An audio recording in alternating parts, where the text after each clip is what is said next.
What is going on, Misfit Nation? Welcome back to another episode of the Misfit Wrestling Podcast. This is the Piledriver Pulse for October the 20th, 2024. A lot of stuff to get through. We're going to talk about WrestleDream. We're going to talk about Maple Leaf Pro Wrestling. Two-night event. They brought back some great wrestling that was on that show. Mauro Ranallo was back at the commentary booth. We're going to talk about Bryan Danielson supposedly retiring from professional wrestling, at least full-time. We're also going to talk about some news that came out regarding the whole stuff that happened with Stephanie Vakir and AEW. Some really stupid things that came out that I just read earlier today. We got Bo Dallas had his first interview since the debut of the Wyatt Sicks. He talked to USA Today. We're going to talk about that. We're going to go through the Goddess of Stardom tag, Goddess of Stardom tag league participants officially announced. Bizarre teams that were announced. We're also going to go through New Blood 16, which I did do a live reaction, not on my channel, but I was a part of Blitzball Champ. He did a live watch along, and I joined him on that. I had some fun watching that with him. It was free on YouTube, so I might as well get to watch it here. Yeah, and we're also going to talk about some other stuff here, as long as we can talk about it here. Please hit that like button, comment down below, hit the subscribe button, youtube.com/@Misfit Wrestling Podcast, Misfit Wrestling Pod on Instagram, Piledriver Pulse on Twitter, Misfit Wrestling Podcast on all the other social media outlets, which is Spotify, Audible, iHeart, Radio, Pandora, and Amazon Music. I know I mentioned the like button stuff because this is actually going to go up on YouTube today. I've got to do some stuff here when it comes to that. Bring up, while I'm at it, I might as well bring up Motor City Machine Guns because I got Alex Shelley, Chris Sabin, stuff like that. I gotta set that up here. So give me a second here. Motor City. It's still weird for me to see Motor City Machine Guns on WWE television. We'll talk about that. But first, we're going to talk about AEW's WrestleDream that happened this past Saturday. I want to say.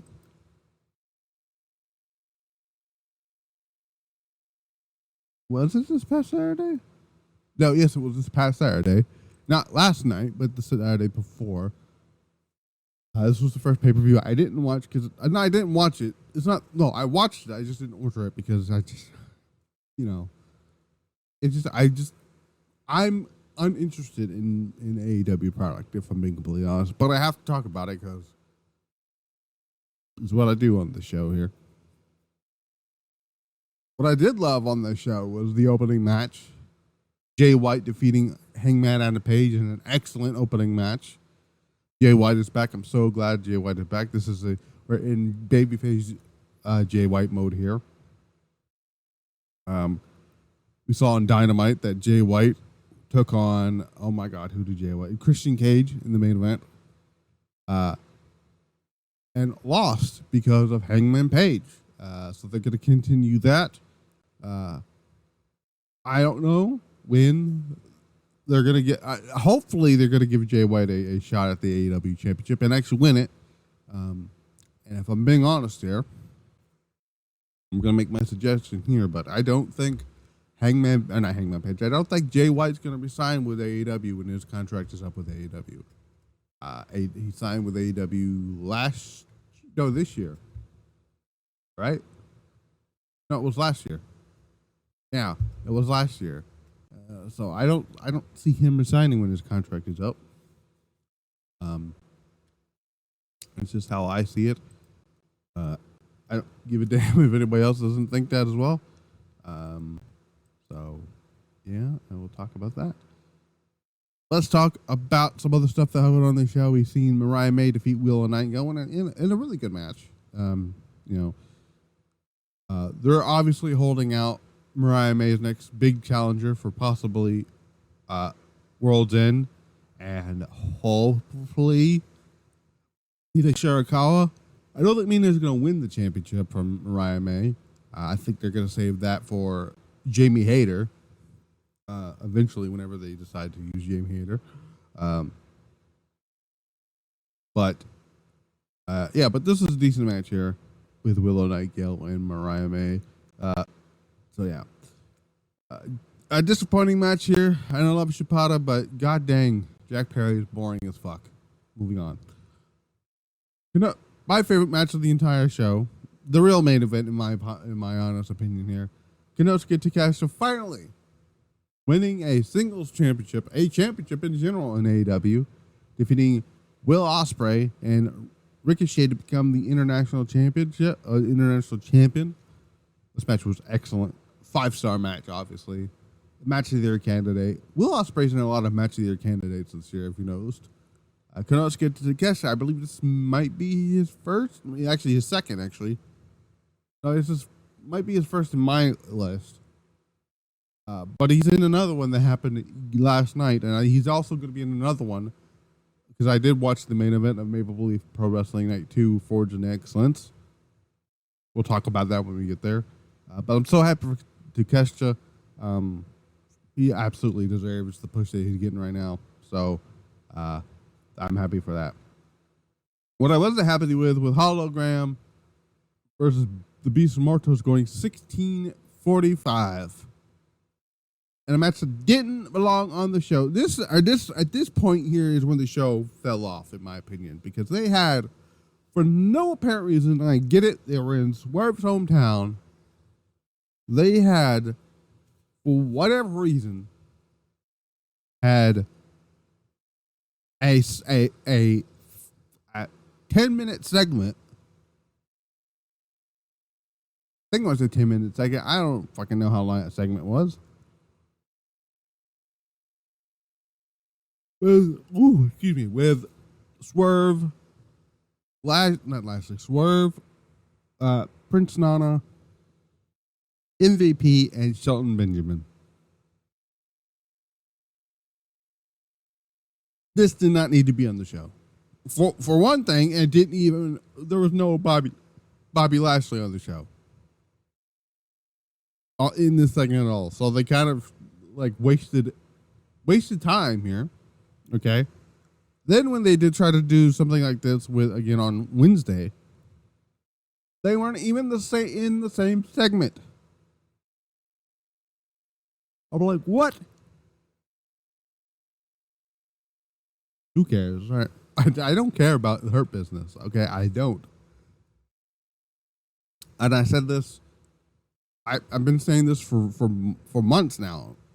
Like, whether he wants to believe it or not, whether MVP wants to believe it or not, the Hurt Business is not what MVP thinks it is. It's not gonna be. They're not gonna become. They're not the NWO. They're not DX. They're not the fucking Heart Foundation. They're not.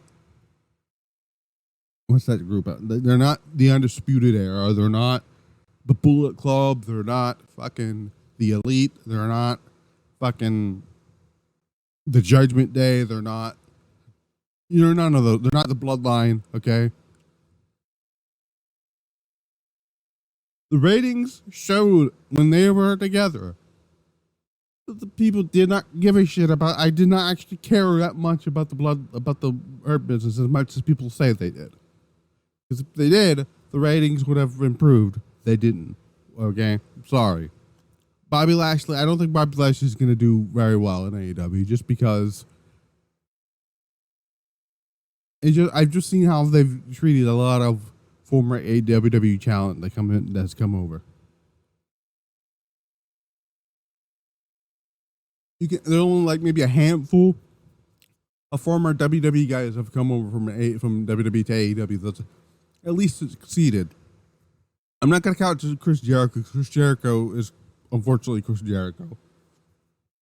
The names I'm not going to count Bryan Danielson because Bryan Danielson was getting pushed and stuff like that in WWE, so I'm not going to count him either. Samoa Joe, that's one. Swerve, you can say is one as well, right? I think Jon Moxley, obviously Moxley, because in WWE they treated Moxley as like an afterthought. Even after he won the WWE title. You could say the same thing about we can't really, we were never gonna unfortunately know, but for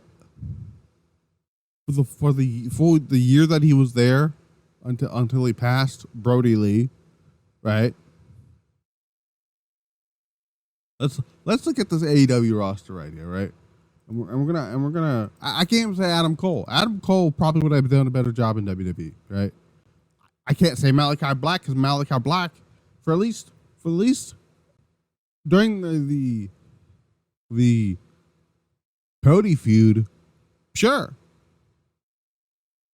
But what happened since? Pac, maybe for a little bit. Claudio, sure. Right? Other than that, I can't really, like, Buddy Matthews, Buddy Matthews and Malachi Black, I can't really put them in that situation because especially Malachi Black. I can't, unfortunately, it's out of Keith Lee's control.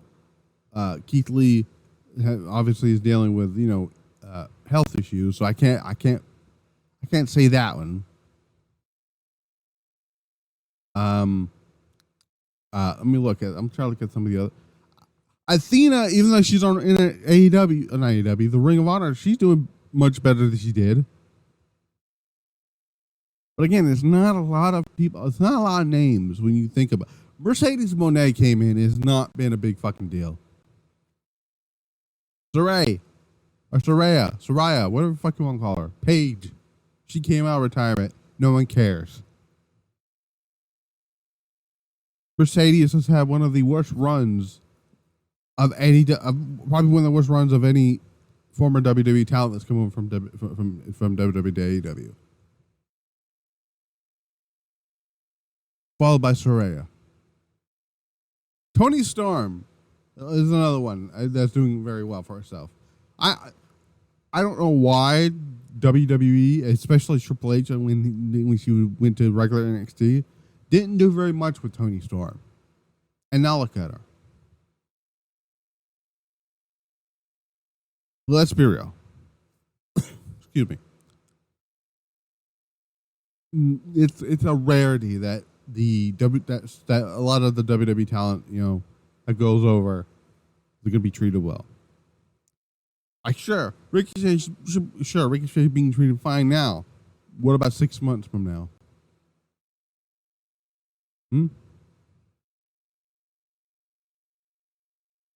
I mean, think about that for a second. 6 months from now, and you know how I come to that conclusion? Well, just look at Malachi Black. Had that great feud with Cody Rhodes. Shouldn't have that third match, but they did. Created a cool faction in the House of Black and have not done really diddly squat since losing the trios titles. I think losing the trios titles to the fucking Acclaimed killed any momentum the House of Black had, any caring the fans had in the House of Black. You just had to fucking do that. Had to fucking give Billy Gunn a 56-year-old man give feel good moment in London.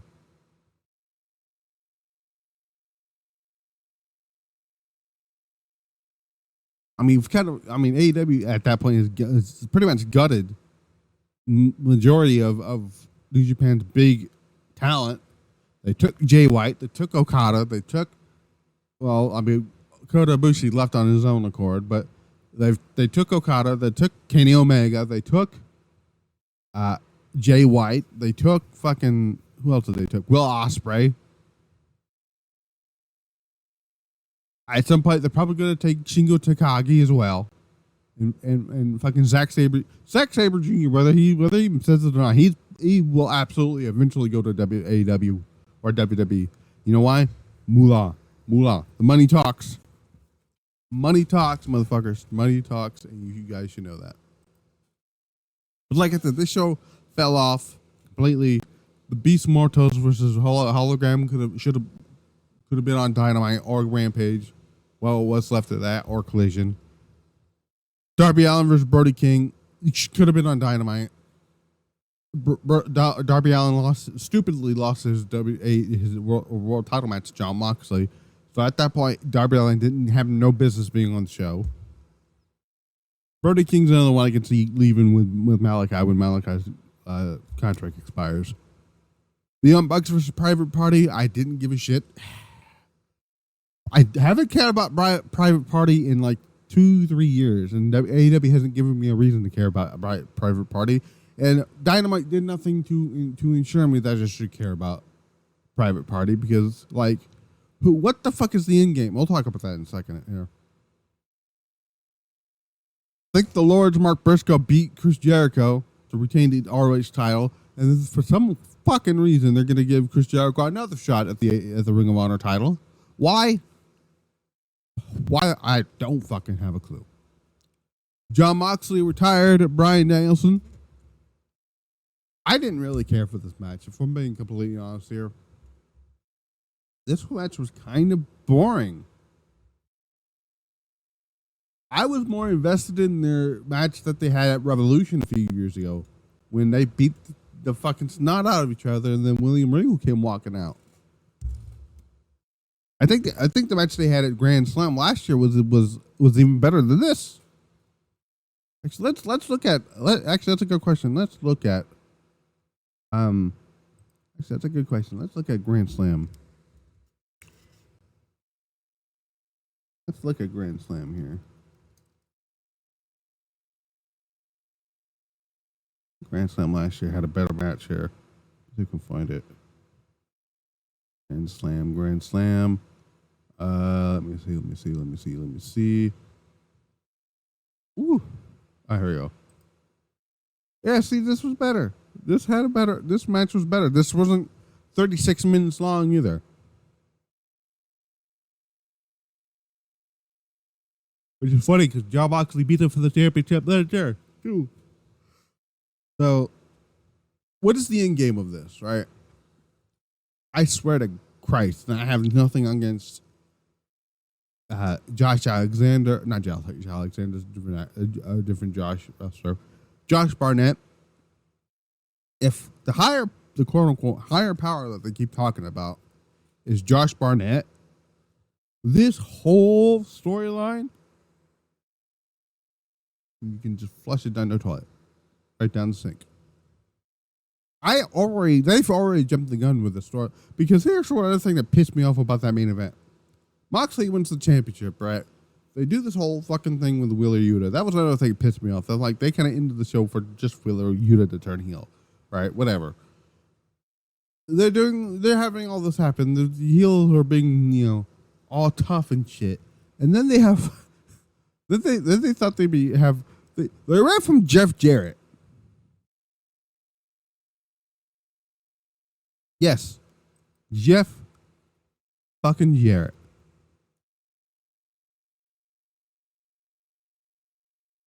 $57-year-old Jeff Jarrett, by the way. Mm-hmm.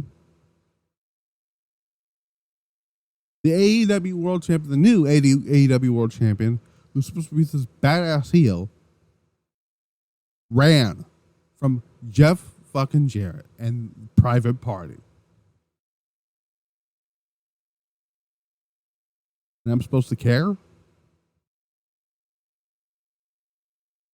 To me, the main event of the show was the triple threat match for the AEW International Championship.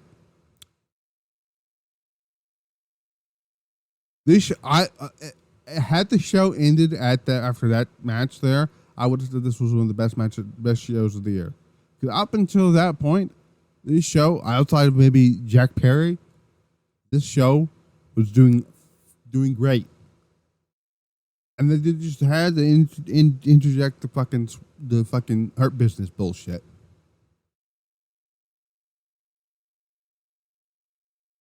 And you know what? I'm going to be honest with you. The crowd didn't seem to give a shit about this either. So, no, I'm not going to go over the rest of the Dynamite because I have no reason to. I pretty much shared my piece on that here. Friday Night SmackDown, they had not the Undisputed Era. I say fucking SmackDown, it was a show. It happened.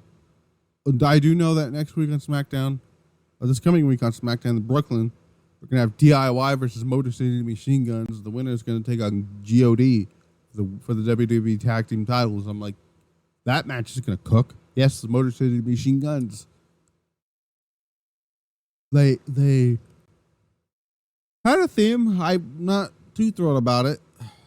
I much preferred the one they were going to go with, the one they had on the vignettes, but Lash Legends defeated Piper Niven. Okay. Candice LeRae is getting TV time. You know what? Maybe that's what they should. They should the putting the speed title gets people TV time. So why don't we put the speed title on Shinsuke Nakamura and get him TV time? Candice LeRae pinned pinned Bailey. So I don't know what they're gonna do. I'm not sure what they're doing with Candice LeRae, but I'm intrigued. I'm just happy she's getting TV time. That's great. Some great stuff here. The Bloodline bullshit happened. We had Jey Uso. Yeah, this is where I need to fucking go off on people, right? But people complain who keep saying, "Oh, I want Survivor Series to go back to brand versus brand, and all this shit here." I'm like, and then they go around. These are the same people who want this. Are the same people who will go around when I don't know. I'm gonna throw out a name here. When Randy Orton, who's on SmackDown, shows up on Raw and then complains about it, saying, and I quote stuff like, "Oh, well, they don't care about the brand split." I'm like, you motherfuckers also want them to not care about the brand split, but they're doing brand versus brand. That is their concept. Let it go. And I also see people saying, "Oh, well, War Games should be, a yearly thing." I'm like, motherfucker, you guys don't know how War Games has been around since 1987, right? Do you know how many War Games matches took place in July of 1988? 10 of them. I said I tweeted this out on, what was it, Friday? Friday. I said, wait until people find out War Games was an annual event before WWE got a hold of it.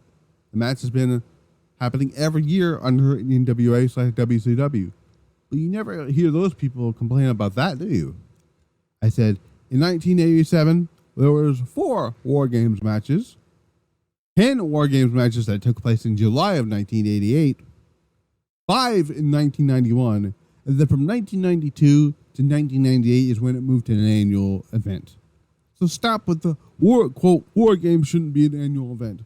When it's been like that, when it's always been like that. This isn't Hell in a Cell, okay? War Games is not Hell in a Cell. War Games is an annual event. It's going to be here to stay.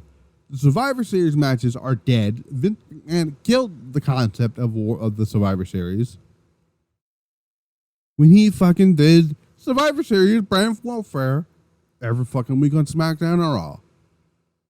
So enough of the bullshit.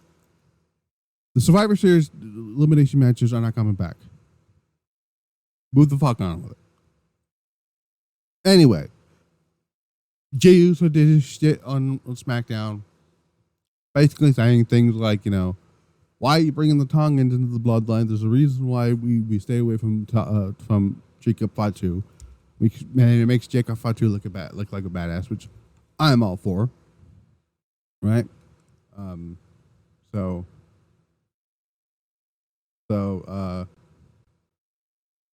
Yeah. All that stuff. And then the main event segment, the Bloodline beat up Jimmy Uso.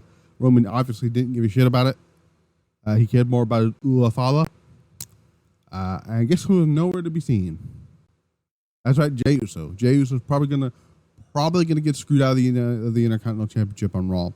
Also, I want to make this out. Randy Orton wants Kevin Owens. Kevin Owens had a promo, or in-car promo, basically saying, is upset with Randy Orton and whatnot. So Orton wants to go to Nick Aldis to try to get a match with Kevin Owens. And Aldis is like, I can't do that. And it's like, well, what do you mean you can't do that? I'm like, I can't. It's not the reason I can't is because it's coming from above,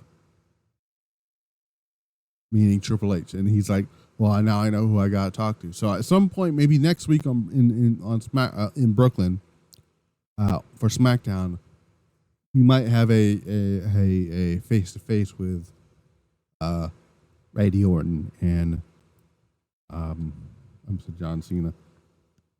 And what the hell's his name? Triple H. So yeah.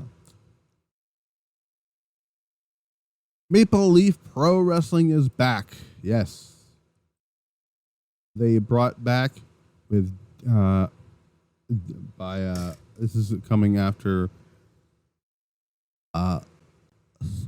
Scott D'Amore was fired back in February. I want to say February. I want to say he was fired back in February. Let me look here. Fired from let me look here. So yeah, February 7th. That was during the week that whole shit with Vince McMahon came out, and then like not even a few days after that, Bushiroad fired Rossy Ogawa, and then not even like a day or two later, then Anthem fired Scott D'Amore. So this show brought back Mauro Ranallo to do commentary, and he sounds. I missed Mauro Ranallo calling wrestling. I'm so glad he's back calling wrestling. I did watch last night's show. I got to go back and watch a bit of the night's show. But I did catch a little bit of the main event, and I thought the main event between Josh Alexander and Konosuke Takeshita was excellent. The first show was a fatal four-way tag match for the IWGP Junior Heavyweight Tag Team Championships. We also, speaking of which, we're going to go over to I think they have a tournament coming up. I think it's the Super Junior Tag League tournament coming up, and I'm going to talk about the teams in that in just a little bit. But it was Kevin Knight and Kushida. They defeated the team of Brent Banks, Johnny Swinger, Aiden Prince, El Reverso. Don't know why that's the name. That's an odd name. Rogue Squadron of Raju. I'm sorry if I mispronounced that name. And Sheldon Jean.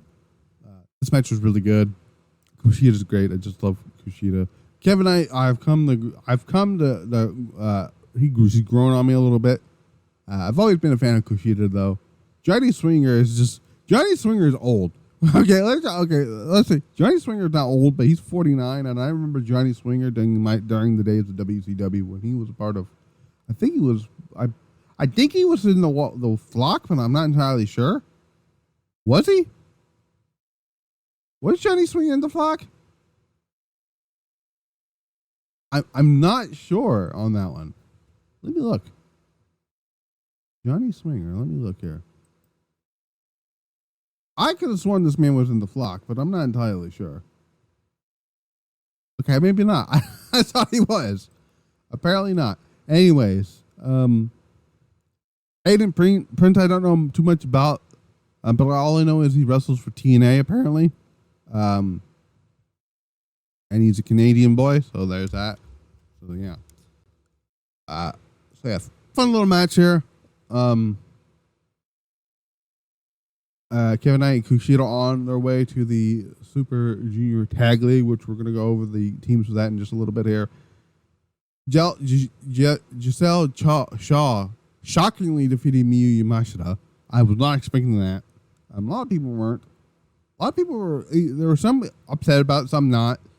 Listen, I love Miyu Yamashita, right? as much as the next person. But it was still a shocker. It wasn't a bad match or anything. It was fine. But yeah, it was still a shocking thing to happen there. Josh Alexander, they put the Canadian boys against the American boys, which I thought was fucking hilarious. But Josh Alexander, Stu Grayson, El Phantasmo defeated Trevor Lee, the former Cameron Grimes, Rocky Romero, and Alex Zane. This was a good little match here. All 6 of these gentlemen are fantastic pro wrestlers. Rocky Romero was basically like the glue that keeps everyone together when it comes to getting partnerships done with New Japan Pro Wrestling, which I think is pretty good here. Alexander's pretty good. I think he currently wrestles for he currently wrestles. Actually, no, he doesn't. Does he not no longer wrestle for? Who's he wrestle for now? I think he's just a freelancer in it now. Yeah, he's a freelancer. For a time period, he was wrestling in New Japan, but he is currently a freelancer. Trevor Lee's great. Rocky Romero, like I said, great. Stu Grayson. I don't know entirely sure if he's still with Ring of. I don't think he's with AEW anymore. He was released from AEW, which I'm trying to figure out why the fact that they even bring him back if you're just going to let him go, anyways. So this was a good match. Everyone involved did their good jobs and stuff like that. Kylie Ray. I haven't seen Kylie Ray in a hot minute. Love me some Kylie Ray. Defeated Leonie Luck, Aurora Tavies. I'm sorry if I butchered that. And Taylor Rising. I don't know the last 3 at all. But I like Kylie Ray. I'm glad she got a win. She seemed surprised by it. I don't know what they're going to get out of it, though. There's not really there's like one title now in Maple Leaf here. We'll talk about it in a second here. Bully Ray wrestled Jinder Mahal. I'm going to call him Jinder Mahal. I ain't going to call him this bullshit name here. In a tables match. And I'm moving on. See how silent I was there? QT Marshall defeated. I'm never going to try to pronounce this name here. I'm sorry. I'm going to butcher this name, so I'm not going to try to pronounce it. Gujard? I'm just going to say Gujard. If I butcher that last name, I apologize. But I don't care about QT Marshall either. Rohan Raja defeated Jake something. This was actually a really good match. This was the inaugural PWA Champions Grail, which is a championship, I believe. It's going to be from Maple Leaf Pro Wrestling. This is a great match. Jake something is one of my favorites active today. He's doing some good stuff. He currently works for TNA Wrestling. So good stuff there. Obviously, Rohan is becoming the heel here. They found their heel, which is awesome. Main event, Konosuke Takeshita defeated Speedball Mike Bailey. This match was, oh my God, this match is an excellent, excellent main event here. Match of the year candidate. Shocking, right? Speedball Mike Bailey and Konosuke Takeshita giving a match of the year candidate, because of course they did. This main event was the worth of the mission. If you want a match to get into what Scott DeBoer is bringing, Maple Leaf Pro Wrestling, this match is it here. That was there as well. We had night 2. By the way, this place took place in Windsor, Ontario, Canada, at St. Clair College. Obviously, I guess the commentators were Don Callis and Mauro Ranallo. We had... I almost tried to read a dark match here. I didn't even know they did a dark match. We opened up with a 6-man tag match. Aiden Prince and the Jet Setters of Kevin Knight and Kushida that defeated the team of Rocky Romero, Rohan Raja, and Riyad Raju. I'm sorry if I butchered that name too. This is a fun match. Again, gets the Super Junior Tag Team Champions. The Junior Heavyweight Tag Team Champions. their shot in the arm and stuff like that. So that was pretty cool. We've seen a championship change here. It was a QPW guitar. I thought it said guitar, but it's not. Guitar title match. El Reverso defeated Classy Ali, which I don't know much about El Reverso. That's still a weird name to me, but he is Canadian apparently, so that makes sense. They gave him a win in his hometown, so fun match. You know, nothing too much to write home about here. So there's that. Kylie Ray and Miyu Yamashita defeated Harley Cameron and Leon Luck. But obviously, Harley Cameron and Leonie Luck, they were beating up Kylie Ray in the locker room, and I guess Yamashita seen it and we're having issues, and so this is how that match was set up. So, you know, I'm just glad that Yamashita got her win back. So there's that. We had a six-way scramble match. Psycho Mike defeated Alex Zane, Jake Sutherland, Sheldon Jean, Stu Grayson, and Trevor Lee. 13 minutes and 27 seconds. Nothing really can talk a lot about this here. This is a match I did miss, like I said, some of this show after maybe the tag.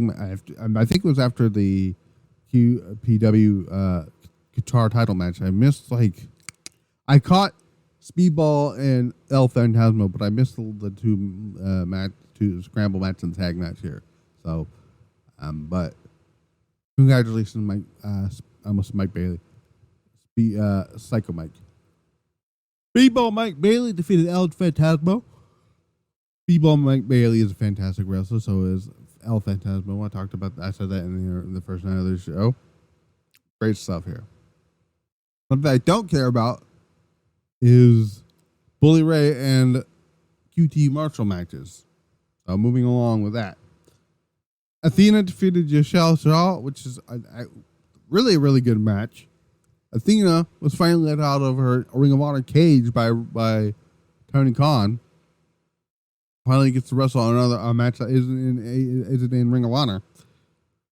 Athena's great. So yeah, that was a good match. Very good match here. And then the main event, Konosuke Takeshita defeated Josh Alexander in an excellent match of the year candidate for the to retain the international championship. After the match, Konosuke Takeshita was starting beating up somebody, and Ricochet made a surprise appearance on the show. I guess they're going to set up a rematch between Konosuke Takeshita. Or no, I think they're going to get Ricochet to get a championship match against Konosuke Takeshita. So overall, for a first show from Maple Leaf Pro Wrestling, Forced in Excellence, I thought they did a really good job. I can't wait to see more of Maple Leaf Pro Wrestling, and I'm also very much looking forward to hearing Mauro Ranallo call more wrestling. And you know, I put out a tweet earlier today. I said, let me see if I can find it here. And I said, let me see if I can find it here. I said, you know, Scott D'Amore is going to 100% work with WWE for Maple Leaf, right? It's going to happen at some point. When? I don't know.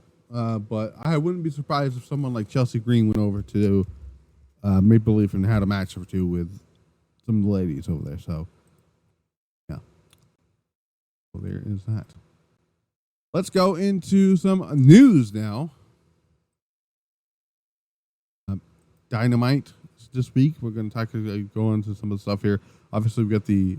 I'll talk about that in a second later. Some news. Sting announced he signed a multi-year deal with with AEW. Says, I signed a multi-year with AEW, obviously not to wrestle anymore, but it's like a licensing deal.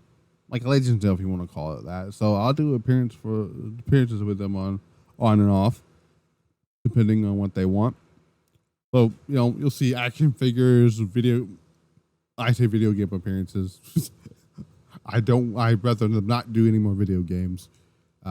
action figures, merchandise, all that stuff. So kudos for Sting. Sting deserves something after his amazing retirement that he had earlier this year. Let's see if we can find some other news here. Let's go to let's see. Let me go to. So this is a very interesting bit of news that came out earlier today. It says from Fightful Select reactions to Stephanie Vaquero leaving CMLL, joining WWE following NXT debut. Stephanie Vaquero headed to WWE immediately after working Forbidden Door, and we've been able to get some reactions within the industry following her NXT in-ring debut. If you haven't checked out on the channel, you got my NXT review up on the channel here, talking about her in-ring debut against Ren Sinclair. So check that out. Those we've spoken to around the Mexican wrestling scene are of the belief that Vaquero will not need to return to the scene and exited accordingly. Sources within the AEW did say that she did make a good impression with her Mercedes feud. Okay, sure. But they could tell shortly after Forbidden Door that AEW had reached out and that she would eventually head to the company. Though how quickly it came together was surprising many. Sources in AEW said that they understood the element of WWE wanting a great talent that they were also after, but they didn't quite understand the element of pulling her from CMLL dates. Well, see, I'm going to stop this right here. We don't know if they've actually pulled them from CMLL, her from CMLL dates, right? We don't know that. We don't know that for sure. You can say that all you want, but, and I'll get into the contract tampering bullshit in a little bit, because that still pisses me off to this day. That AEW fans go off about the contract tampering stuff, and I'm going to go into that in a little bit, because that irritates the shit out of me. Yada, yada, yada, yada. Thus far, WWE have appeared to be very happy with Vaquero, and she appears to be enjoying her time there, because of course she is. New Japan and AEW sources believe that it's likely that talent that work for Bendor or co-promote AEW shows in the future will have to make an agreement to not immediately go to WWE. It's likely just under that they're under contract as opposed to a separate agreement. That has not been confirmed within the company. Well, if that right there, this what I just read here, that last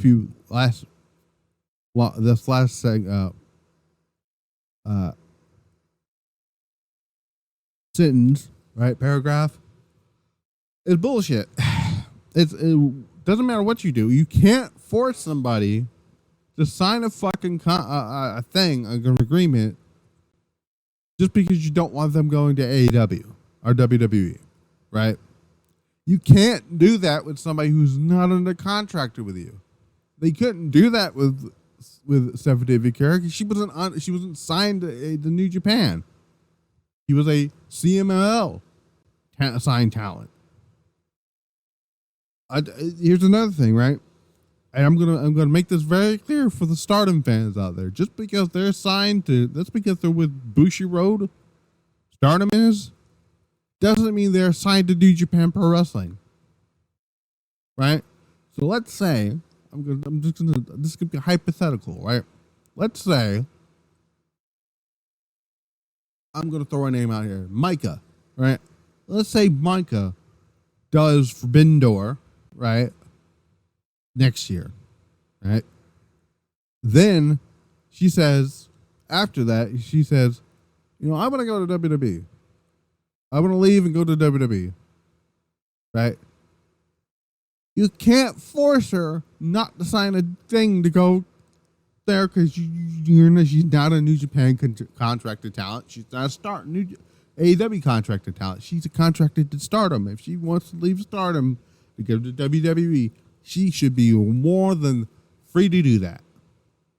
And this whole thing about, contract tampering, right? I'm going to read this here because this pisses me off. Oh, this pisses me off here, right? I tweeted out, me when dumb AEW fans on Twitter try to use quote contract tampering as if wrestling is a real sport. Pro wrestling is a real sport. I found this Reddit post that said contract tampering is not a law and is not a thing outside of pro leagues like sports, real sports. So a dude named Firewolf put out on here. I've heard that name before. Said I'm getting annoyed at seeing Tony Khan and others continually bring this up.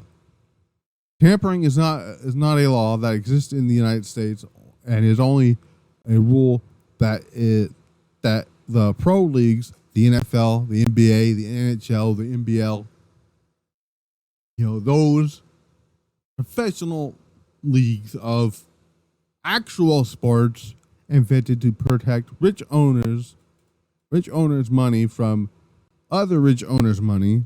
Teams inside the league cannot talk to players outside the league of certain periods to prevent teams from dispatching. I'm sorry if I dispatchalizing. I think that's how that was pronounced. Apologize if it is. Another team's midseason to protect internal contracts and league revenues. If you are under contract with an employer, especially if you are an independent contractor, this is according to from when it comes to wrestling, anyone can give you a job offer at any time and talk to you. If it's legal, if one of your labor rights and it isn't tampering at all. If companies agree to not talking to each other's workers, this actually runs as a foul of labor. Whatever this says here, Apple and Google were doing this within each other and only talking to employees when other companies approved it. When the other company approved it, and immediately got charged with antitrust law offenses. The reason the pro league can do this is because they have a monopoly exemptions from Congress. They have to follow certain rules to keep said exemptions. The only way WWE and AEW can contract tamper is if they agree to a deal with each other in the first place to not talk to each other's employees, and that would be quite illegal. Tony Khan needs to stop falsely claiming contract tampering when even being a thing in pro wrestling. It's an anti-labor stance and chilling effect that would make it harder for talent to get their fair asking price. If tampering actually existed in every promotion, that would bury talent near the end. That would bury talent near the end of their contract before the implied open talking periods to pressure them into taking a lowering offer, yada yada and whatnot stuff here. And I said basically, contract tampering does not apply to pro wrestling. Never has, never will. So y'all guys have to stop this contract tampering bullshit. Swerve Strickland is a fucking idiot. Okay, there is no contract tampering in pro wrestling. Swerve, I'm sorry, pro wrestling is not a real sport. Entertainment. It's theater. It's not real sport. Now, if this was the UFC, maybe a different story. But this is not the UFC. UFC is a real sport. Pro wrestling is not. Don't use quote contract tampering as an excuse. Okay? Penta, the Lucha Bros, Penta mainly reached out to WWE. He can do that. He can't sign anything. He can talk, but he can't sign anything. If he did, that would be called breach of contract. A breach of contract is so much different than a fucking contract tampering. God, people are stupid on this. Really, AEW fans are that stupid. And I'm going to... And listen, I don't like JD, but there's another thing that pissed me off earlier today. Tony Khan got his panties in a wad because some podcaster called a AEW fan stupid. Bro, if you can't handle criticism towards your product, you don't need to be on social media. I said if Tony Khan can't handle someone, can't handle people, or can't handle people calling some of your fan bases stupid because of how they act on social media, that's not our problem. That's a you problem. It's not my fault or anyone else's if they think everything you do is hunky dory when it's really in reality it's not. Yeah, sure. You just signed this. What is it? What? How much is this? How much is this deal that you guys just signed for Max and this new TV deal? Yet ratings are still going down. Y'all lost to NXT last week. Embarrassingly lost to NXT last week. Almost 300 with 320 something viewers. And I'm hearing, oh well, they were on a different night. I'm like, the whole it was preempted or it's on a different night is a fucking excuse that I've ever heard in my life. Why is it that WWE, when they are moved to FS, they don't do the FS1 one anymore, but when they did, they still had a better score than Dynamite and Rampage and Collision. NXT last week beat AEW's Dynamite, Collision, and Rampage combined. That's fucking sad. And you're too worried about people, some podcaster that no one gives a shit about. You really shouldn't care about. I don't care about him. You too busy caring about what the fuck he says because he called one of your fans stupid when you should be caring about putting on a better product. There's a reason why. Yeah, y'all let go of Jimmy Jacobs too, by the way. Yeah, actually, Jimmy Jacobs left, actually, what it was. Yeah, right? Jimmy Jacobs left now. You can't put them. If supposedly the learning tree was his idea. Well, he's gone. Why is the learning tree still happening?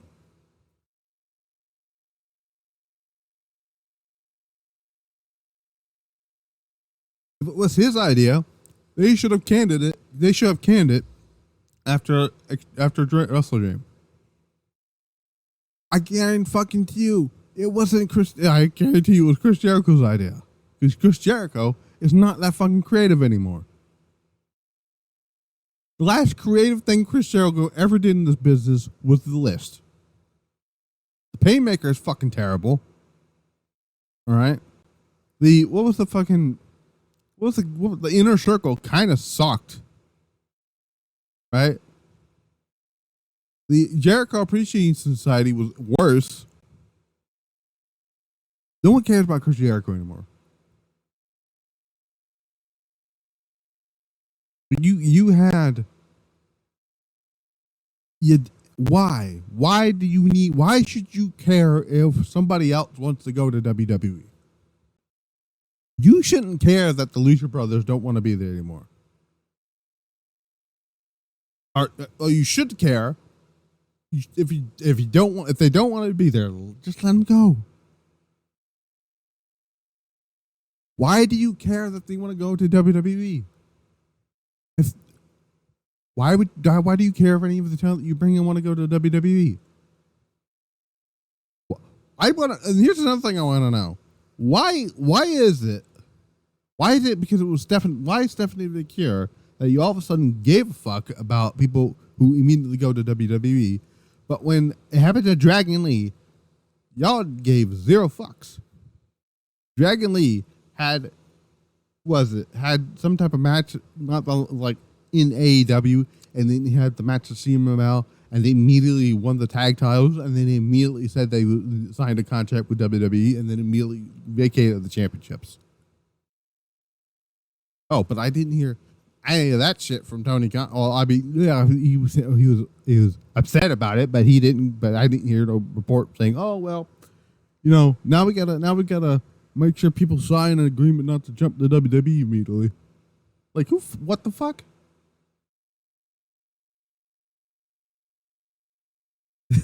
This is why Mayu Iwatani is never stepping foot into an AEW ring. They try to you better call quote contract tampering. They try to breach a contract with Mayu Iwatani. There's a reason why Rusty Algawa refused to work with AEW. What 2019? I keep bringing this up all the time. They try to poach. And that's another thing. They want to accuse fucking what's his name, Rusty Algawa, from poaching talent. They want to accuse Triple H and WWE from poaching talent. When you do the same fucking shit. 2019, Mayu Iwatani, you try to poach her from Stardom under the nose of the fucking dude who runs the company. Then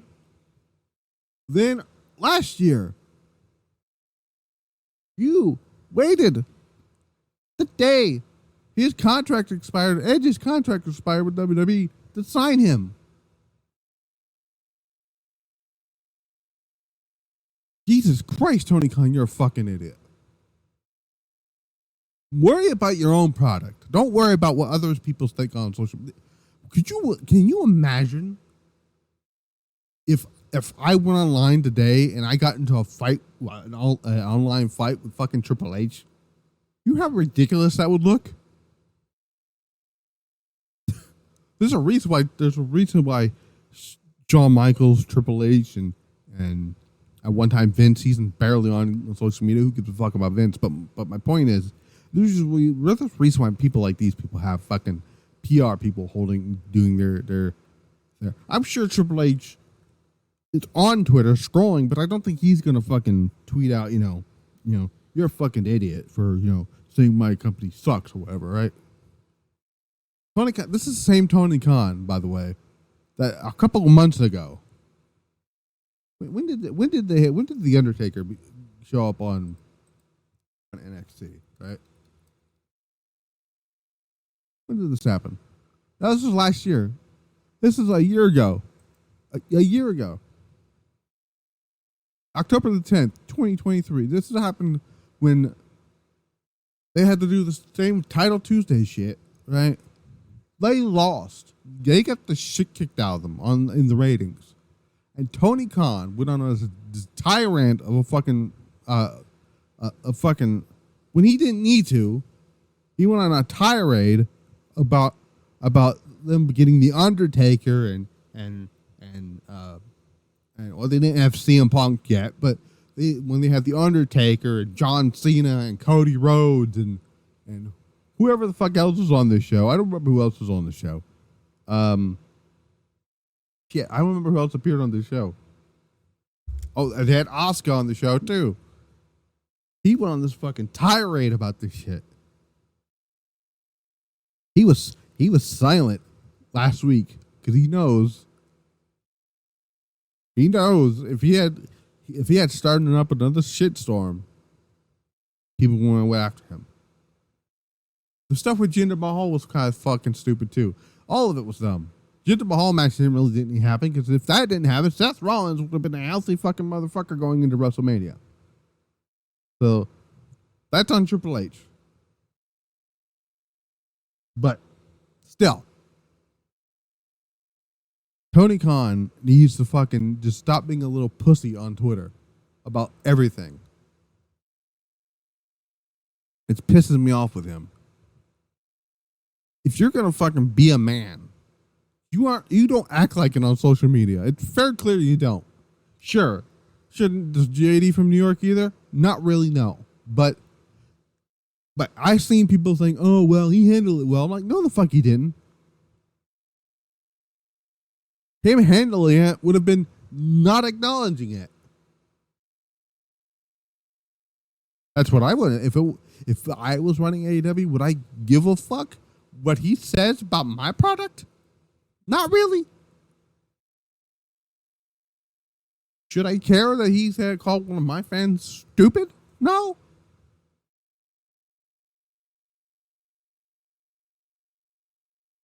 Because why does that bother me? It doesn't bother me. I don't care what Tony Khan thinks about what somebody else says about somebody else. But yes, Tony Khan, some of your fans are fucking stupid. So are you. You show it every time you open your Twitter mouth. Stop talking. Get more right. Get an actual creative team. You supposedly have like 22 writers on your company, yet I don't see any of that being shown on television. You'll have some glimpses here, glimpses there. You have RJ City, who's doing good stuff with Mariah May. He's doing some questionable things with Jon Moxley stuff, right? Will Washington, who I really like, by the way. You Hurt Business stuff doesn't bother me. It doesn't really. I don't care very much about that. The Hurt Business kind of was a dead. To me, it was a dead thing. Dead. What's the word I'm looking for? Thing when they were trying to bring it back. I'm like, okay, whatever, right? What? The learning tree is a fucking terrible idea. Whoever fucking thought about that should be fired. And if it was Jimmy Gibbs, cool. But you know how should have been fired for that concept? The guy who's actually on television doing that concept, and that would be Chris Jericho. But that is my daily rant on AEW Dynamite and AEW and all the stupidity that comes with Tony Khan and his stupidity. So here's some stuff here. When will Ricky Starks appear in WWE after his recent comments? Not at any point this year. He's under contract, apparently, or not. I don't fucking know. And isn't up anytime soon. I've seen a lot of misinformation about his situation as of late. I've not heard that he has any contract with WWE or contact with WWE or anything like that. Who fucking knows what he has right now? I don't know if he's under contract or not. He's not on television. Let the motherfucker go. Which company is more likely to do a show in Japan in the next 5 WWE? I said WWE has done. This is going to be WWE. I don't count Wrestle Dynasty as a full AEW show. They're going to be featured on the show. There's more than just AEW on the show. It's New Japan, Ring of Honor for whatever reason, CMLL, and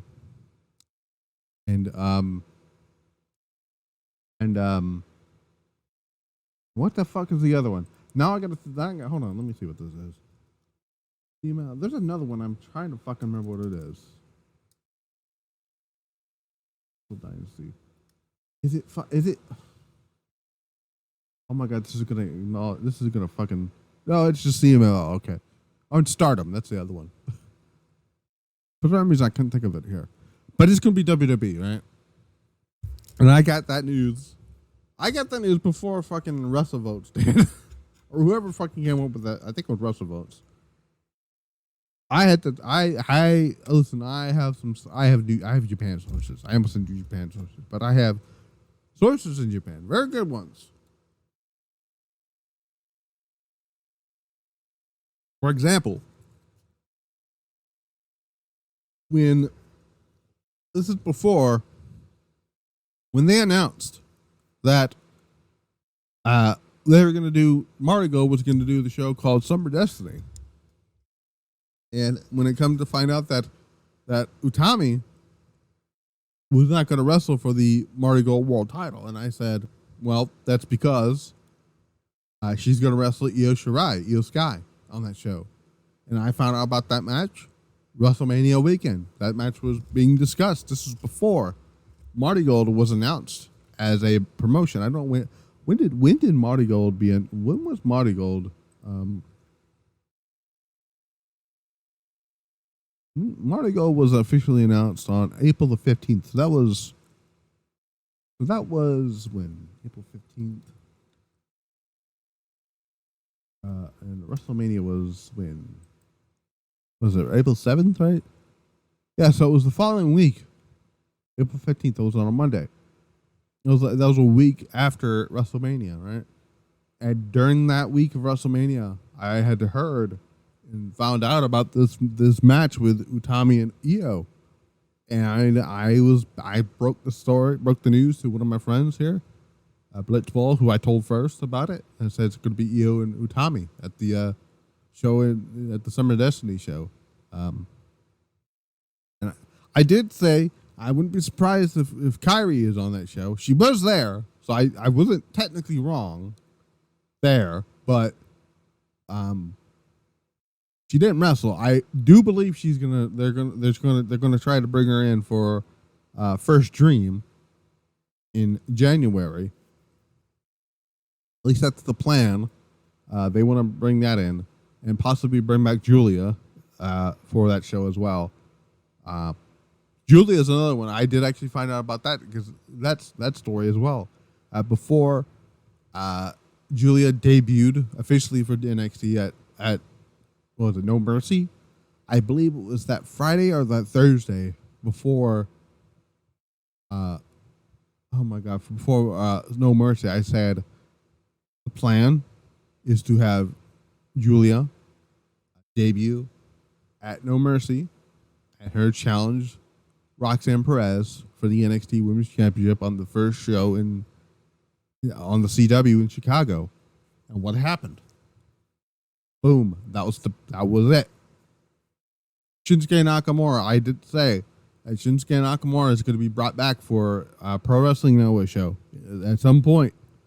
I thought it was going to be the one a few weeks ago, the big one that they had. For oh my god, what was it? There was a Pro Wrestling Noah show that happened. If we can find that Pro Wrestling Noah, I know there was one that happened. Around, I want to say around SummerSlam. Let's see if we can find it here.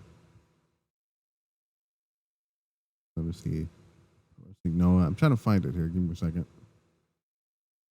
Was it the one in September? Oh yeah, it might have been this one here. I think it might have been. I'm trying to find it here. Give me a second.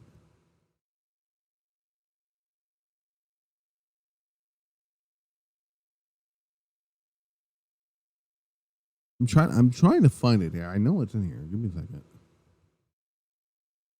Was it in July?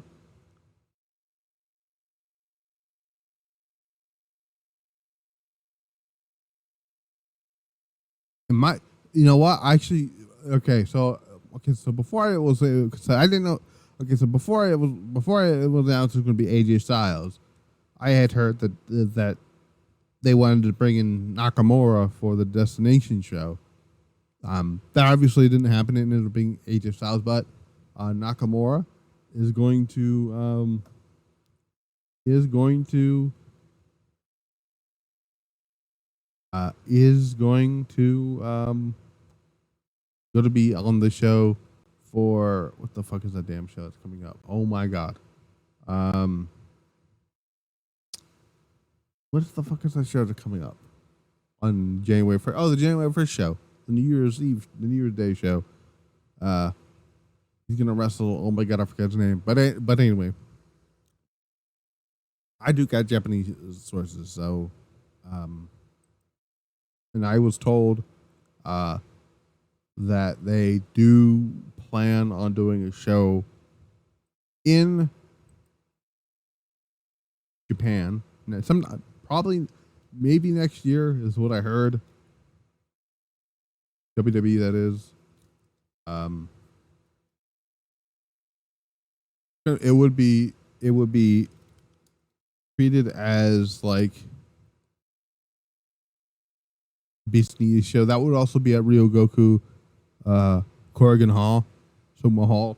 Same arena where they had where Finn Balor, who for some reason didn't main event the show, which was very weird to me, win the NXT Championship with Kevin Owens. That is something I've heard. Not that match. The Corrigan Hall sometime next year. They might actually have it for Backlash next year. We don't know what the plan is for Backlash. I'm assuming Backlash, much like the last 2 years for the 2023 and 2024, I'm assuming Backlash is going to be an international show again. I wouldn't be at all surprised if they do it. What was the other? Well, what was the other one? Italy was the other. It might be Italy. It might be Japan. I could also see them bringing Beast in the East back for and calling it. I might not call it Beast in the East, but they could have it for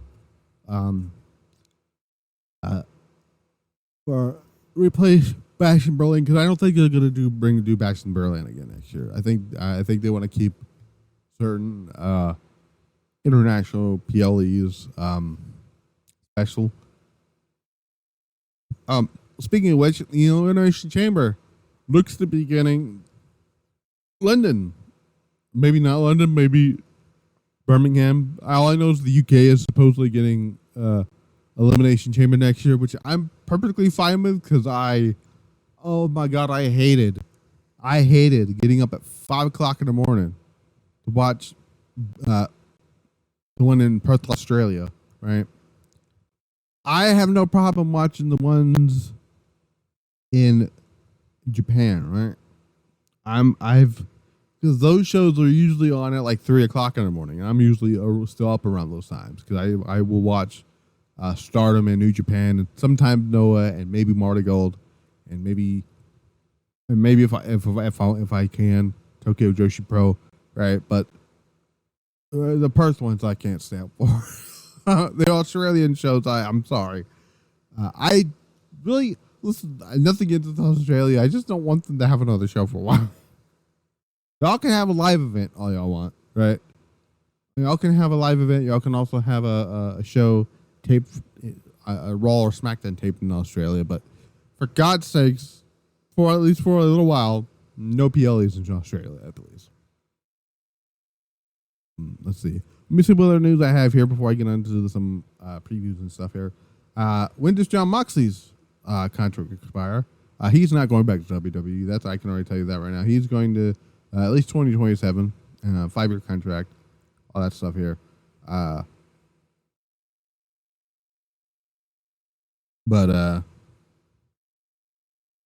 Maybe a Hall of Fame induction, but that's kind of it on that, as far as I can tell here.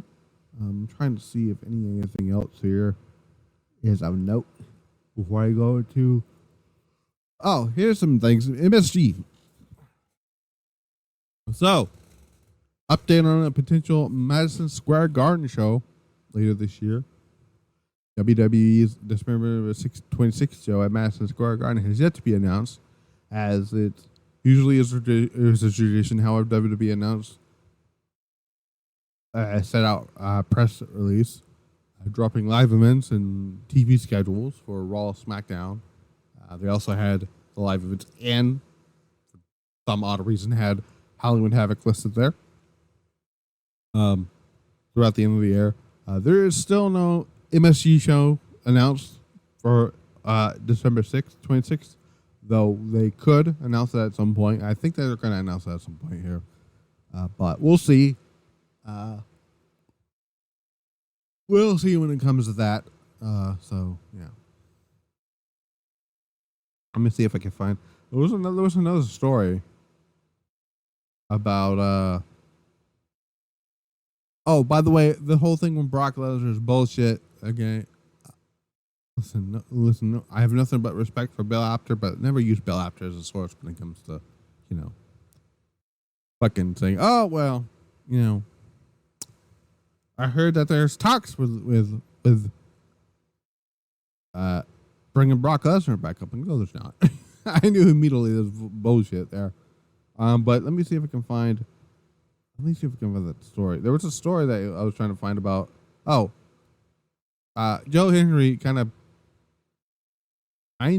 spoiled his Royal Rumble surprise for February 1st. If you know about that, you know about that. Where is the story about the story that I'm trying to find?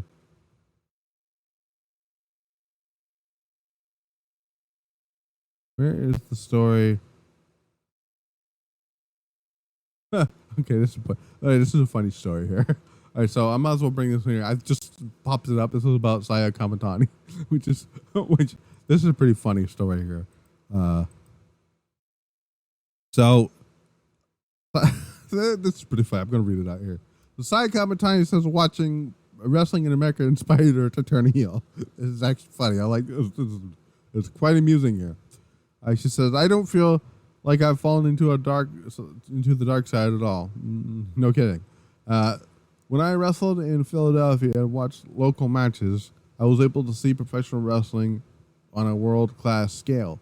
And I thought to myself, I want to do what I want. Anyone who can make their presence felt can do so, whether they're babyface or heel. So you can see when you look at me, right? She laughs. This is my chance to establish myself as a heel wrestler, something that no one has achieved before. That's quite funny. Let me see if I can find that tweet. It was not tweet. It was about oh my god, what was it about?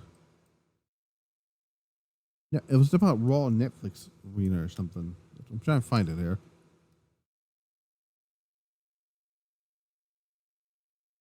Let me see if I can find it here. I'm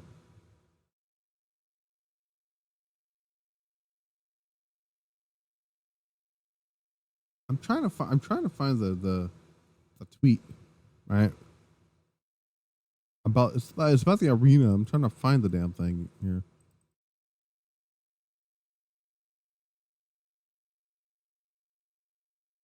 Oh my god, why can I not find? Oh, here we go. Found it. Sports Illustrated. Took me a second. It took me a second. So, Fightful. Oh, here we go. Let me go to Fightful. Here we go. All right. Here we go. Found it. It took me a second. This took me a second to find it, but I did eventually find it here. So, Netflix, not Netflix. Raw on Netflix debut planned for Into Dome, which I'm not entirely sure where that's at. Where's that? Where is that at? That is in California. Okay. Big event planned. WWE is going to have a longer gap than usual between PLEs. The Royal Rumble happening in January this time. In February this time. It's still weird to me. It's going to be very weird not to have the Royal Rumble in January. I'm so used to it being in January, but it's fine. I've moved over. I've moved on from it. Not that big of a deal. As long as the Elimination Chamber is in March, I don't give a fuck where the Royal Rumble's at, whether it's in January or February. Raw debuts on Netflix in January 6th. They already have that flag up on Netflix. You can just type in WWE and Raw's right there. With the debut episode taking place on January 6th, like I said, John Cena's already confirmed that he'll be a part of that show, which Fightful Select Sean Ross Sapp is told to expect a big one. I'm assuming it's going to be like, they're going to treat this like they did the debut, the Raw debut, not Raw, SmackDown debut on Fox, and then when Raw switched to 3 hours during the Raw 1000 episode. I'm assuming they're going to treat it like that. Said, quote, "The show is likely to be one of the biggest Raw episodes in Raw history from the standpoint of buzz." A longtime employee of WWE tells Sean Ross Sapp they decided that Netflix could end up being one of the biggest deals in the history of the company. The way that sources within WWE described to Fightful was that we're talking about an early on being quality of a PLE. WWE moves to the Netflix views the new move to Netflix as their next leap in popularity. We're told Fightful is told. Well, Fightful haven't been told of specific plans. WWE sources had indicated to expect a major show. It was said to expect talent from SmackDown booked on the show as well, which again, that's why I don't give a shit about the brand warfare shit. Who cares? Though that hasn't been factored in as yet. That will be, obviously. WWE will be bringing bridging the major event gap, especially event gap within Saturday night's main event, which is coming back on when? When's that coming back? WWE Saturday night's main event. That's going to be coming back on December 14th. We're told that one of the strategies was to have major events across all other platforms in consecutive months, with SmackDown's premiere on USA in September, NXT's move to the CW in October, Saturday night's main event in December on Peacock, and that's also going to be airing on NBC as well, and the Netflix debut with Raw in January. Also, SmackDown so everything else when it comes to the WWE network overseas is going to be moving strictly to Netflix on January 5th, I believe, or 8th. I'm not entirely sure on that one. You guys can go look that up. Russell Votes had reported that Los Angeles at the Intuit Dome was the likely location for the show. It was confirmed to us that week that is the plan. This article first appeared on our premium service, FightfulSelect.com, which go subscribe to Fightful Select. They do Sean does some good stuff over there. So does Corey Brennan, and was republished here on Fightful's regular website. Well, yada yada yada. So there's that stuff. So yeah, that was the thing I was trying to find. I couldn't find it, but I knew it was in here before. There's that. I do have some news on Michael Cole, though. Michael Cole announced that he had planned to serve. So Michael Cole, let me see if I can find the Michael Cole one. And I found about this last night. Not last night, the day earlier. No, actually, it was earlier today. Was it earlier today that I seen this? Or was it yesterday? Oh, so here's something. So WWE and Netflix are still working on the length of Raw beginning when they move to Netflix for Raw. 2 hours, 30 minutes to 3 hours. They can go as long as they want. They don't have to stick to 2 hours. They can if they want to. They're not going to be restrained to a time. They won't have to worry about all that. So yeah. So let me see. Let me see if I can find that Michael Cole. Where is that Michael Cole one at? I know it's in here. Where the fuck is the Michael Cole one at?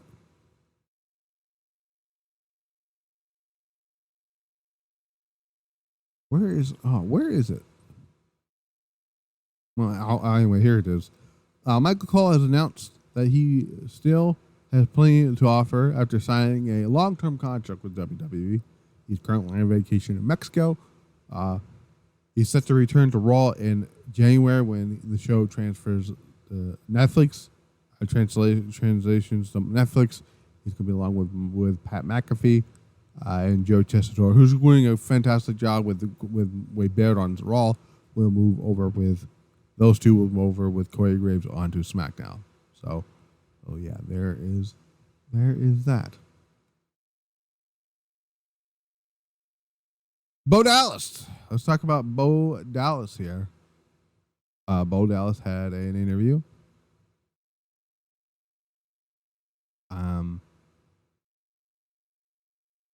Let's see. Let me see if there's anything else new on this Momo. Okay, so let's see. I'm trying to see if there's anything else new coming out of this interview with Sai Kamatani before I get into the Bo Dallas stuff.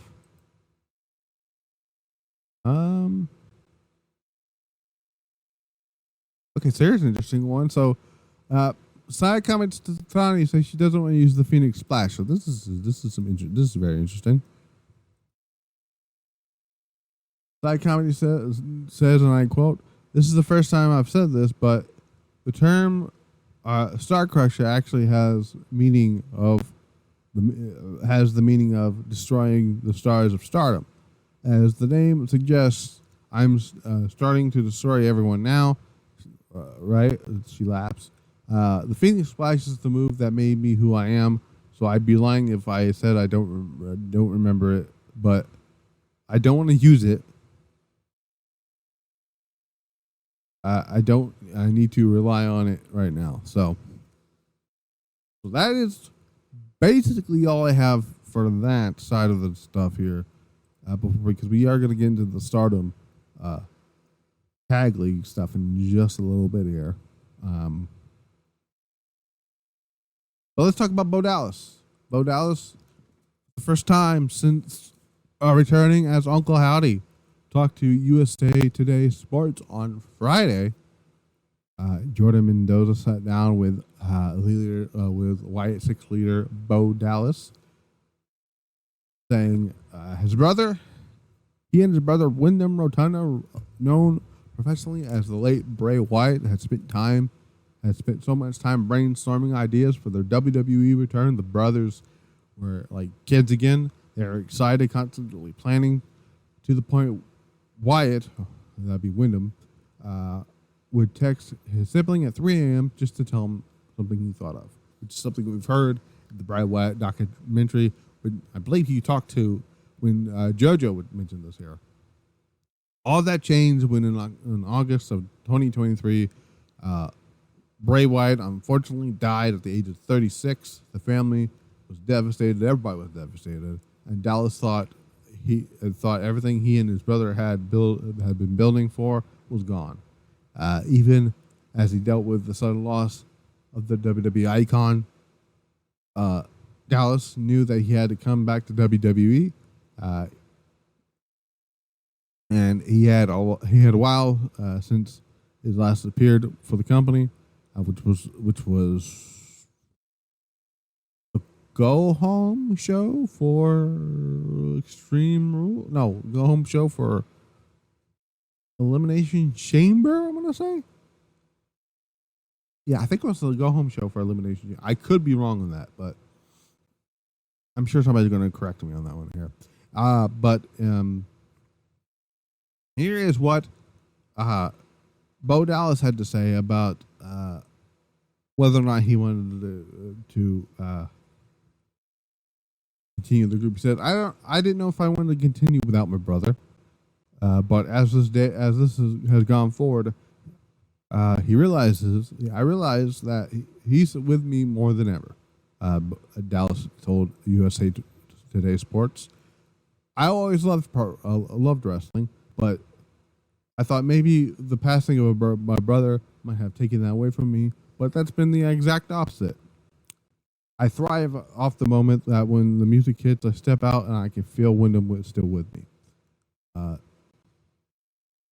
He then was asked about what's it like being back with WWE, or what's it like being so 2K just released the Bray Wyatt edition, which has an unseen version of the Fiend that was introduced into in the Bray Wyatt documentary that was supposed to be the return of the Fiend before Bray passed away. He says it's unbelievable to see his brother's creation still come to life even after his death. The world gets the chance to see that even though he's gone, his ideas and legacy are still going through. Dallas said, "It's not just in the video game world where the influences of Bray Wyatt stays. Wyatt's fingerprints are still felt within the fabric of Uncle Howdy and the Wyatt Sicks." Bo Dallas says everything that's been going up to this day and then going forward, if it's not Wyndham's ideas, it has a piece of Wyndham's ideas in it. Dallas said. Bo Dallas was then asked about the members of the Wyatt Sicks, that being Eric Rowan, Nikki Cross, Joe Gacy, and Dexter Lumis. Dallas said that all the people were personally handpicked by Wyatt to be part of this stable. He said, and I quote, he wanted to work with them, that being Rowan, Nikki, Gacy, and Lumis. Said he handpicked them for reasons unknown to me, almost unknown to me, like he saw something in them and felt something in them. So what I love about that is Bray Wyatt always had plans to have these 5 individuals. Okay, 4. I'm not going to count Bo Dallas in here. Bo Dallas was always going to be a part of this group, but these 4 individuals were always going to be. I know the whole thing about Eric Rowan is Eric Young said he was going to be a part of the group. After Eric Rowan left, they needed a whole completely new idea. So I think that after EY left, the new Wyatt Sicks became Bray Wyatt, Uncle Howdy, Dexter Lumis, Nikki Cross, Joe Gacy, and Eric Rowan. And I keep telling this to people. The Wyatt Sicks, the 6th member of the Wyatts, feels like it's going to be the spirit of Bray Wyatt. I don't think they're going to add anyone else to this group. But I'm just want to say this is what Bo has said, that it said it here, right? So he says the group. It says here the group has been a success since its electric debut. We'll talk about what's next with the Wyatts after the reading this here. They come out to the crowd, the song "Shatter" and all that stuff here. The support of from the fans has been almost heartwarming for Dallas. There had been some interactions where people will hug him and others will simply say, "I love you." It's affection that helps Dallas continue his mission. He gives all of his heart and intention into his craft. He will continue to do so as long as he continues to feel what his experiences from the WWE universe. The Wyatt Sicks appear to have finished their feud with American Made. But what's next for Bo Dallas and the Wyatt Sicks? Well, Dallas would say, "Well, you're just gonna have to wait and find out. Wait and see." The Wyatt Sicks are just getting started, and we have a lot of work to do. I'll come back to that in a little bit here. He said, when talking to Bray Wyatt, he says, when we're talking and going through all these ideas, and a lot of times he would just say, "You just be ready, man. Be ready." Maybe it was a foresight that he was given. I don't know, but it just solidifies this is exactly what I'm supposed to be doing for him, because I know this is what he would want. It's a big responsibility to carry on the legacy, but Bo Dallas knows he can do it, but he isn't alone. He loves his brother, and so does all of WWE, and they're all in it together. Okay. I feel the love from everybody watching this and being and that is part of this, because it's not just me, it's everybody. He said, everybody's in on this for Bray. So that was a lovely interview that Bo Dallas gave.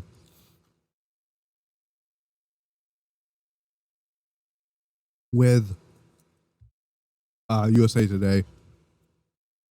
I want to go back to this line here of viewers when asked about what's next for the Wyatts. You're going to have to wait. You're just going to have to wait and see. The Wyatt Sicks are just getting started. We got a lot of work to do. Well, I can tell you what's next for the Wyatt Sicks. That is the final testament. So, for the past couple of weeks, we've seen vignettes of the Wyatt Sicks saying, don't go down this road. You should have listened. We warned you. You are nothing and all this stuff, right? And then earlier this week, the Wyatt Sicks put it out, this tweet that said, "You are a disease intertwined in the den of serpents. You will burn," with a blurry image that says "liar," and it was very quick for people to find out that it's a picture of one Paul Ellering with the X on his forehead. They're coming after the Wyatt. They're coming after the Final Testament. The Final Testament has a match on Raw on tomorrow. ALP is going to be taking on the New Day in a tag team tournament match to see who's going to face the New Day, the fucking Judgment Day. I absolutely see the Wyatts getting involved here. And there's a lot of things you can do now. You can do 6-man tag matches. You can do 8-man tag matches with The Miz, because The Miz is going to be a part of this somehow, some way. You can do a 10-person tag match where you can have everybody involved. A mixed tag match. I can absolutely see Survivor Series not doing a 10-person tag match, but I can absolutely see Survivor Series have Uncle Howdy and Nikki Cross versus Nikki Cross versus Karen Cross and Scarlett. I was talking to one of my friends about this. I said the reason they've had Scarlett wrestle at the most recent Alex shows is because they're getting her ready to wrestle on television against Nikki Cross. And that's what's happening here. So that's what's next for Bo Dallas and the Wyatt Sicks. I'm very looking forward to see what they're going to do here. This is going to be another sink or swim situation here for Karen Cross. You know what the Wyatts can do. We've seen it. So let's see here. So yeah. All right. Stardom. I forgot to go through this here. Stardom. They had their New Blood show here. Manami defeated Ryan. Fun little match there. Lady C and Rina Yagami defeated Sayaka Kurara and Asaya Sakura in a really, really good tag team match here. So I thought that was pretty good here. Starlight Kid and Miyu Hamasaki, the new future Stardom champion, defeated Yuna and Spike Nishimura. That was a lot of fun there. Starlight Kid's great here. We'll talk about what Starlight Kid's doing in the tag league this coming up here. Hina and Tomoka Inaba defeated Honoko and Kuaku. Kuaku's in the tag league too. We'll talk about that too. Fun little tag matches too. In the main event, Rina and Asasa Inaba defeated Waka Tsukiyama and Hanako. Seemed like Asasa had a bad, nasty landing near the end of the match, to the point where Rina had to basically wrestle the majority of this match by herself. Because I was talking to Blitzball about this, when during the show, and I noticed it. And I pointed it out because I immediately saw Micah go over to check on Asusa. But I'm hoping she's all right. She seems to be all right now. But after the match, by the way, excellent main event, by the way. But after the match, Lady C and Rina Yagami came out to then challenge the Devil Princesses for the New Blood Tag Team title. So we'll see if they might have another New Blood show before the end of the year. We'll see. But I thought that was a pretty good show there. Gods of Stardom Tag League Tournament. They announced teams that's going to take place on October the 26th, and it's going to culminate on December the 18th. First two nights of the the Gods Tag League is going to be live. So for Block A, which is Blue Goddess Block and Red Goddess Block. For the Blue Goddess Block, we have Konami and Saya Kamatani. I like that teaming pairing. They're going to be on this team. A team I'm not too thrilled about. Listen, I have nothing against O2 Line. There should have been Azumi and Starlight Kid. I wanted Kizumi so bad, but I'm just got to move on with it here. This one does make sense. Natsuko Tora and Ruaka, BMI 2000, obviously. This one, I kind of saw this one coming. I know a lot of people are a little upset about this one. I know. My good friend Jason is. He was very upset about this. Them not doing, Karate Brave. But I knew they were. I told him this was going to happen. Shiri and Saki Kashima is going to be the tag team here. I knew that was going to happen.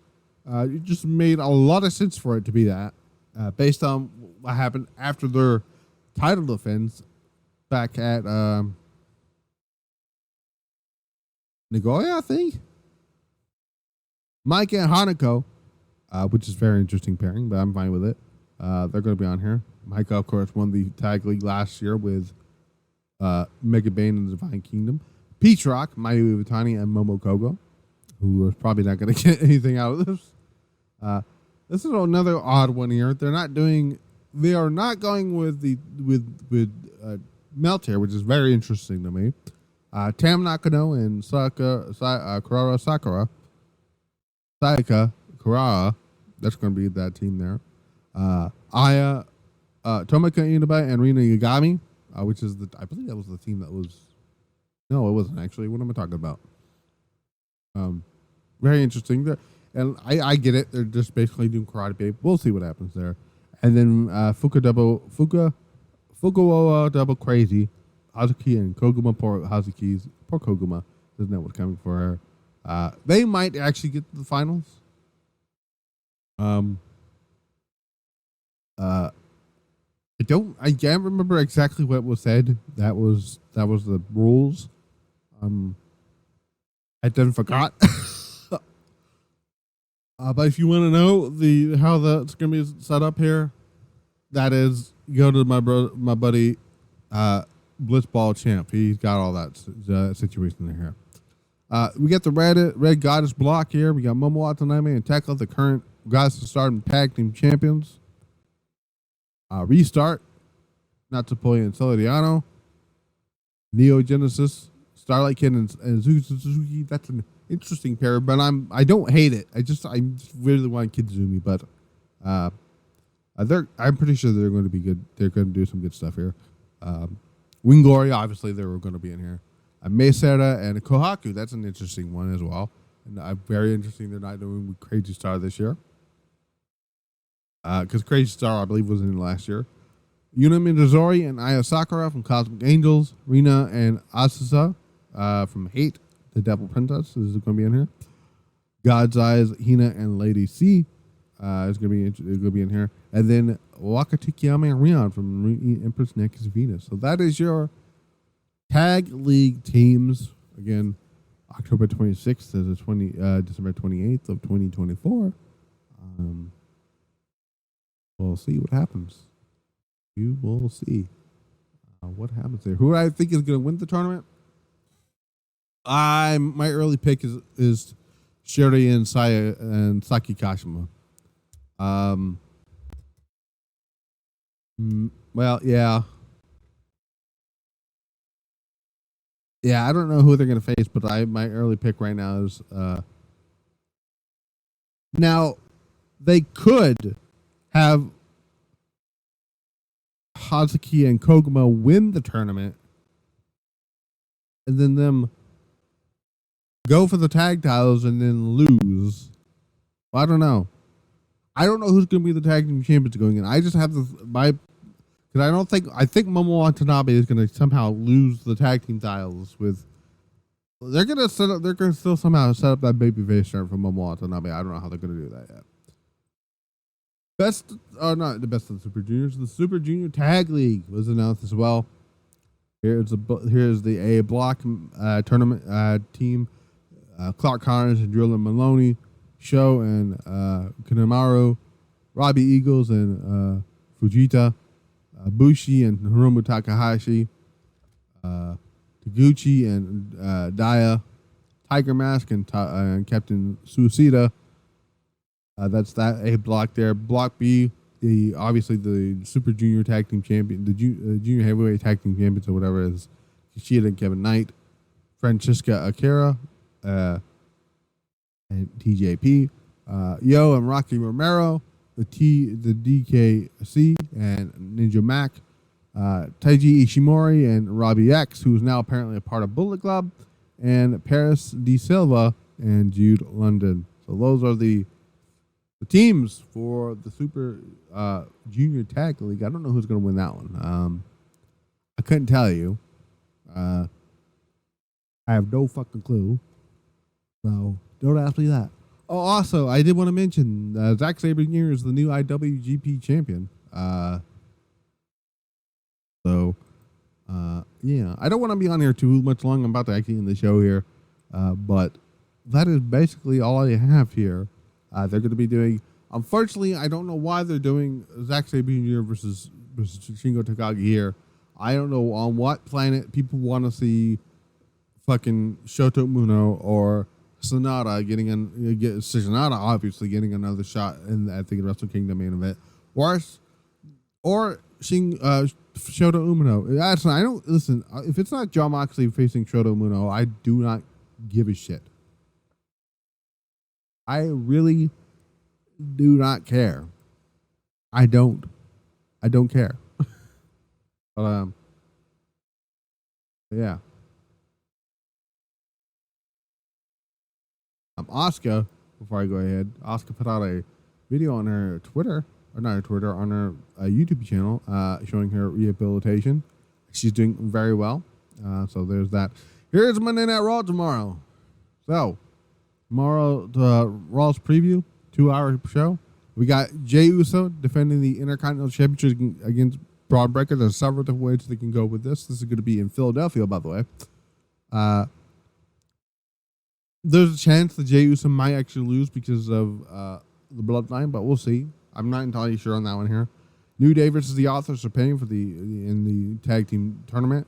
I think the New Day are going to win, and then I think the New Day are going to win, and the Authors. Well, no, actually, I think they're going to take it back. The Authors pays are going to. The Authors are paying are going to win. Woods is going to leave. Kofi's going to get attacked, and the Wyatts are going to come out and make the save for Kofi. That's what I'm going to say is happening there.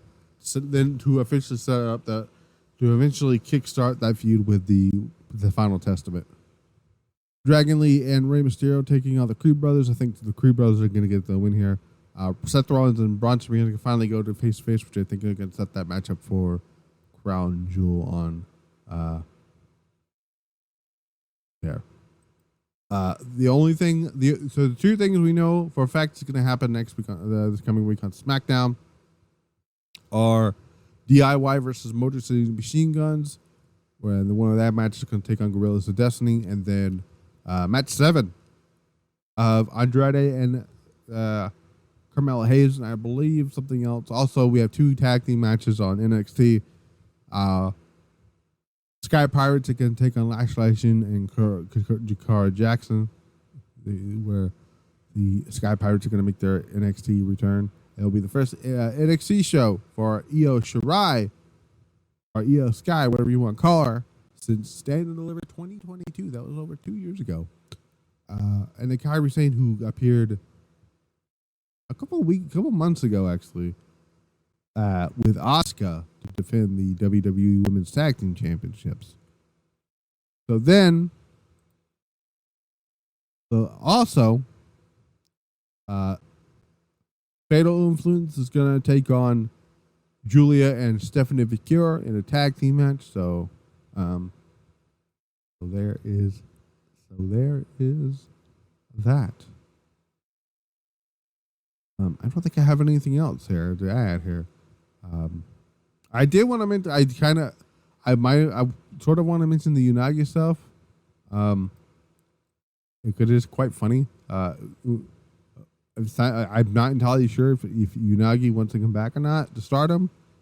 I can't tell if she's serious or not, but if she is, if she isn't, but if she is, it's also quite funny that they're doing that after what's his face left. But yeah.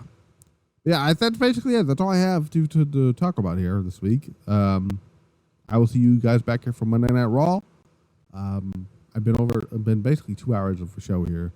Until then, we're out.